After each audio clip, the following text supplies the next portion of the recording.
CPF हानजाया लोमसाव दैमारिया जे हानजायाव दङ बिथांमोना जुदि बड'लेण्ड आलादा रायजोनि दाबि बा बे बड'लेण्ड मुभमेन्ट बर' जेंना सुस्रांनायनि थाखाय जुदि रल लानानै खामानि मावोब्ला जोंथ' मस्ट वेलकाम खालामगौमोन दिनैबो खालामो जोङो जुदि बिथाङा जुदि जोंजों थानानै जुदि खामानि मावनो थाखाय जुदि इच्ছা खालायोबा गोसो खालायोबा जुदि गावनि न'आवनो फैफिनो माने हम कामिं होननानै जुदि सानोबा आंनि फेमिलिया एबसुमोन दिनै आं एबसुनि नेतृत्व एबसुनि सिन्ताधाराजों खामानि मावफिननो गोसो जायो बेखौ सानोबा वेलकाम खालायो खिन्थु बिथाङा जुदि एबसुखौ काउन्टार खालामनायनि नामाव फरायसाफोरखौ खामानि मावाखै पलिटिक्सआव बाहागो लादों बै टाइमाव बिनि गाहाय नेहाथारिनि समाव थारैनो बिथांमोननि रबिराम नार्जारि आरो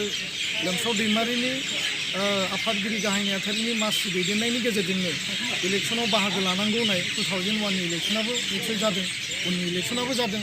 आरो बिथांमोनखौलाय सोरथो देरहाहोखै एबसुआनो देरहाहोदोंना एबसुआनो थै थां मावनानै दिनै लोमसाव दैमारि सोरबा दैदेनगिरिफोरखौ जोंनो देरहाहोदों दा बेखायनो जेनेरेसनखौ खामानि मावनो थाखाय स्पेस होनांगौ पलिटिक्सआ आलादा पलिटिक्सखौ खालाम आरो पलिटिक्स खालामनायाव जोंहा बुंनो गोनां बाथ्रा गैया पलिटिक्सआ पलिटिकेल पार्टिजों काउन्टार जा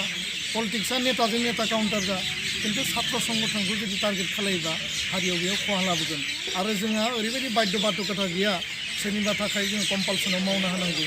एबसुआ जायखौ बिसार बिबेचना खालायो जे जोङो सुक्तिनि सार्थआव खामानि मावनांगौ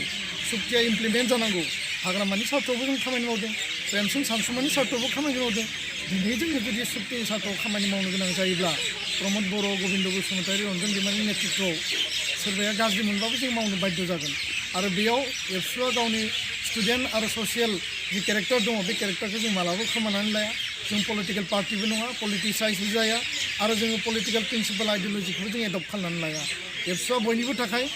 गासैबो हारिनि थाखाय बयबो फरायसानि थाखाय आरो एबसुआ जेब्लाबो थांना थानांगोन आरो एबसुखौ फोथांलांनांगौआ बयनिबो बिबान आरो बयबो अनसायनांगोन दा बेखायनो जोंखौ लानानै जाहाथे काउन्टार खालाया सोरबा जोंखौ बुंनांगौनि थाखाय बदनाम होनांगौनि थाखाय जाहाथे बाथ्रा बुङा बेखायनो आङो बयखौबो आपिल खालामो